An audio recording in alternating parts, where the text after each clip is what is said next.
think we can all agree that the journey of life takes us through a lot of valleys. And certainly our present day is certainly a valley of a certain kind, which the Lord has seen fit to send, really not just us as individuals, but the whole world. Something that has never really been seen before. And so we're in the midst of a valley at the present time. David went through many valleys that threatened his life. He was pursued by Saul, who sought to kill him. He even faced it on the battlefield. He faced Goliath. He was betrayed by his own son, who he had to flee from. And also he went through valleys of personal sin and failure as well. And those failures also brought a lot of suffering into the lives of those around him, and even to the entire kingdom. But David faced many things you and I have never faced, and so this is just one of many different kinds of valleys that we're currently in. Others have been through valleys that we've never seen before. And that's what I want to talk about today, is walking through the valley.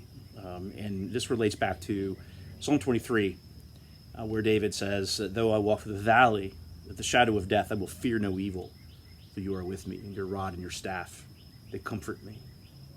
So that's what I want to talk about today. And we've all gone through valleys, and whenever we go through these valleys, often our fears are brought to the surface, and we find ourselves having to confront our fears. Now, those fears could be many things. It could be death, it could be failing health, well-being of a loved one, faithfulness of a spouse, success of our children in life, financial ruin. And some of these are very much all come in a package deal with this current COVID-19 situation. But whatever it might be, certainly our fears are exposed when we go through the valley, and that is actually by design. That is God's intention. That's what David believed as well. David believed that the valley that he went through, all the valleys that he went through, were ordained by God, and that God was the one who sent him there to expose his fears and to lead David to confront those fears. They needed to be exposed and confronted and dealt with. And that's the design of the valley, in order to do that. So what this also means is that these valleys were not wrong turns, even though some of the decisions that took him to the valley were certainly not choices that were in accordance with God's will, his moral will, that is. But at the same time, God did accomplish and seek to do good in David's life, despite it. But they're not wrong turns, ultimately, and are actually meant for the good of the sheep, and in order to overcome and confront their fears. Now, but what is fear anyways? So I think in order to understand the fears that are confronted, we have to think about what fears are. What is fear?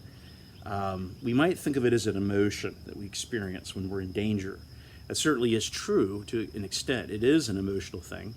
It certainly affects the emotions at the very least, but it's more than just simply an emotional response or feeling that we get in a certain situation, whether our lives are at risk or whatever it might be. But the truth of the matter is that we were actually designed to fear. We were designed to fear. But the question is, what were we designed to fear? Well, when we fear something, we're bowing to it. We are saying, basically, but with our actions, that this thing, whatever it is that we fear, deserves my respect and my obedience. Fear is worship, essentially. That's what fear is. Fear is worship. So when fear of people, or fear of circumstances, or fear of failure, or fear of evil, or fear of COVID-19, or fear of death, economic collapse, you name it, whatever it might be, when that overcomes us, when it takes us by surprise and grips our lives, it is false worship. Because what we're saying, essentially, is that these things are really important and matter the most. So whatever we fear is what we believe in, is in control. So what fear haunts you? And even, we may even be fearful of catching this disease. But the fears that we might experience actually go deeper than just the disease. What else is it? There must be some other matter, some other issue that this COVID-19 thing is bringing out in our lives. It's revealing and it's exposing. And that's what God means to do by this valley that we're in. And we are in a valley. But what fears haunt you? Whatever those fears may be, this is what you're doing. You are essentially saying that this is greater than God. That's what you're doing. You are more in awe of those fears than you are of God, because you think that they actually have power over you. And you're saying that this is what we should fear, and this is what we should bow down to. And that, dear brothers and sisters, is sin. But take comfort. We're all guilty of this. Even David found himself given over to fear. One of the examples of that is during his time running from Saul. He fled to the Philistines and sought to try to align himself with them. And it was all out of fear that he did this. He was fearing Saul, fearing for his life. He felt like he had nowhere else to go. So we're all guilty of this, and so we can take great comfort in knowing that God knows this as well. But when David says here in Psalm 23, I will fear no evil, he isn't saying I'll stop fearing entirely. But what he's saying is, I will fear no evil because I fear something greater than this evil that I'm presently facing. I fear something much greater. See, he knew the Lord was present with him. And so he was essentially reasoning in his heart and in his mind, why should I fear what is infinitely inferior to my God who is with me? Because it's him I fear. I fear the Lord. You see, fearing lesser things is really the problem. And even in our present situation, we must redirect our fear. That's really the key here. Redirecting our fear. This begins with, I think, recognizing that he is the one leading us through the valley in the first place. He's the one who has ordained it, has ordained that path for us. And if he's leading us through them, then certainly he is present with us as well. And certainly we can say that God doesn't send us through a valley or through any trial that he himself is not willing to go through with us. Certainly Jesus went through the trials of this life as well and suffered as a result. And all of this for our good. And so if God is in the valley, then what does that mean then? How does that help us? Well, it is in the valley that God gives us a clear view of himself. He reveals his goodness. He reveals his character. He shows us the depths, the immeasurable depths of his mercy and his glory. And so he opens our eyes afresh to things we've never seen. Now, granted, it can seem like sometimes that he's nowhere to be found. We go through dark times, we go through difficult times, and God feels distant and silent and nowhere to be found. And so we might find ourselves asking, Lord, where are you? Certainly David knows this well. Many of the Psalms indicate that he felt alone and lost, that God was nowhere to be found. But feelings, though, friends, are not accurate gauges for whether or not God is with us. We don't ignore feelings, but because the Psalms certainly prove that as well. The Psalms are full of all kinds of examples of the psalmist dealing with his feelings. But at the same time, they are not reliable. So we must not trust what they tell us. We must not trust what our feelings seem to be revealing. Feelings tend to amplify and distort what is really happening. Now, so David then, how does David how does he redirect his fear? So what he does is he's learned to look for the Lord's rod and staff. These are symbols of the presence and protection and discipline of the Lord.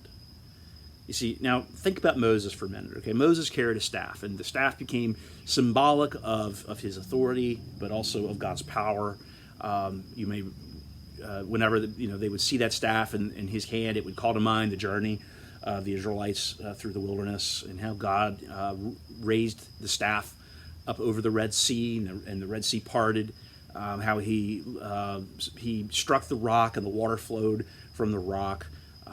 So it basically it served this purpose of provision, of a sign of God's provision and protection and authority and deliverance and guidance.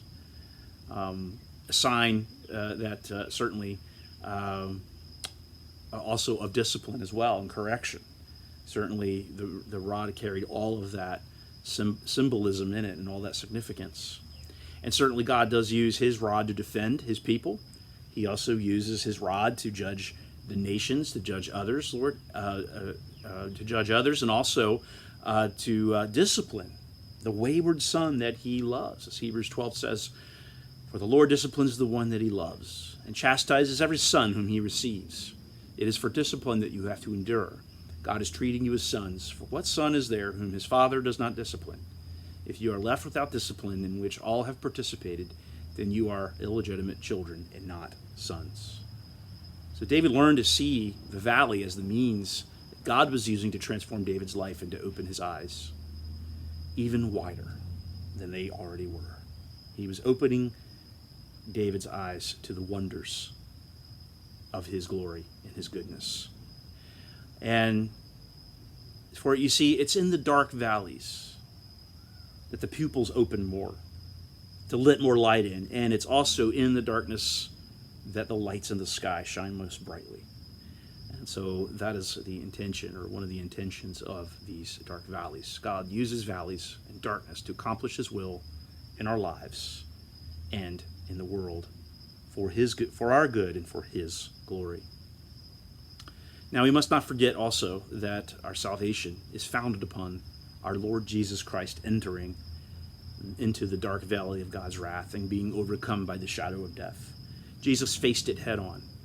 And so God has used that then to provide a way of salvation for all who trust in Christ and believe in him. And so we can see very clearly then, just in the story of the cross, how God would use a valley. God would use a dark time like that for his glory to change our lives and to change the world.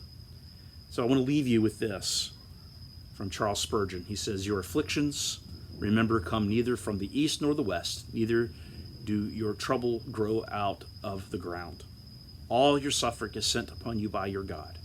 There is not an ounce more trouble in your cup than God chose to put there. Will he tempt his people into a place where he shall destroy them? God forbid. If Christ calls you into the fire, he will bring you out of it. And if he bids you walk the sea, he will enable you to tread it in safety. Let this be the pillar of your confidence. You are his servant. He will not leave you. You are where he put you. He cannot suffer you to perish. Look away then from the trouble that surrounds you to your master and to his hand that has planned all these things." So I encourage you to do the same.